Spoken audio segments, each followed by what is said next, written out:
কোনো ধর্ম মানে বিশ্বাস করে না বা কোনো ধর্ম এলো মেনে চলে না। তো ও পরে শুনলো যে আমি ইসলাম ধর্ম, তো ও ইসলাম সম্পর্কে জানলো, যাচাই করলো, তারপরে ও মানে সিদ্ধান্ত নিল যে ও ইসলাম ধর্ম গ্রহণ করবে।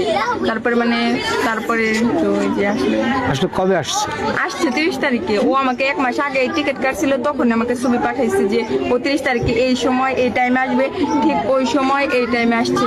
ও যা আসছে প্লেনের কি খাবার দিছে বা প্লেনে কি সবকিছু মানে আমাকে ছবি পাঠিয়ে দিছে, এবং আমরা এয়ারপোর্টে যেয়ে ওকে মানে নিয়ে আসি। আচ্ছা, এই যে আসছে, আসার পরে কি কোনো সামাজিক প্রতিবদ্ধতার মধ্যে পড়েছেন? মানে অনেক মানে আমাদের দুজনকে এতটা মানুষ চাপে ফেলতেছে যে কি বলবো, বলার কোনো ভাষা নাই। এখন কি যাও? এখন চাচ্ছি মানে এত মানুষ জানি ভিড় না করে, এবং মানে ওর অবস্থা একটু অনেক খারাপ। ও বলতেছে যে ও পারতেছে না, কারণ অনেক সাংবাদিক মানে সারাটা দিনে, কালকে থেকে যে শুরু, আজকে সারাটা দিনে মানে এখানে মানুষ আসতেছে, কথা বলতেছে, মানে এই অবস্থায় অনেক বিরক্তিকর ফিল করছে। মানে ও মোটেও হ্যাপি না, বলতেছে যে আই এম নট হ্যাপি।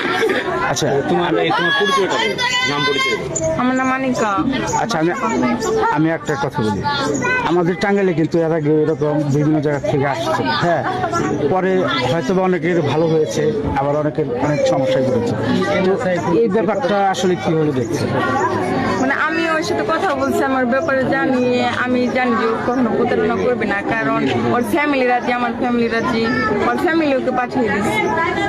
ফ্যামিলির সাথে আপনার কথা হয়েছে? হ্যাঁ,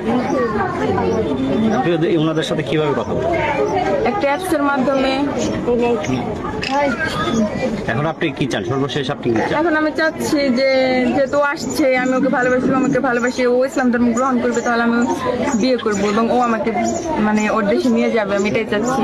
এবং ও আমার মা বাবাকে কথা দিয়েছে যে ও কুরবানি ঈদের মধ্যে আবার আসবে আমাকে নিয়ে।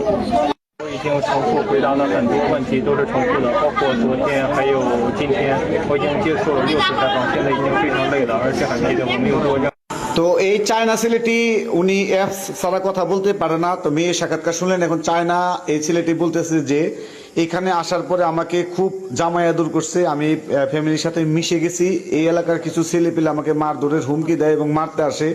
আমি এই জন্য থানার আশ্রয় নিয়েছিলাম, থানায় আপনারা যোগাযোগ করতে পারেন। আর উনার ঠিকানা জানতে চাইলে উনি শুধুমাত্র প্রদেশের নাম বলে, উনার এলাকা কোনটা, উনি কোন গ্রামে বসত করে, ওনার বাবার নাম কি, এগুলো বলতে উনি রাজি না। ওনারা বলে যে আমার পাসপোর্ট চেক করেন, থানায় কথা বলেন।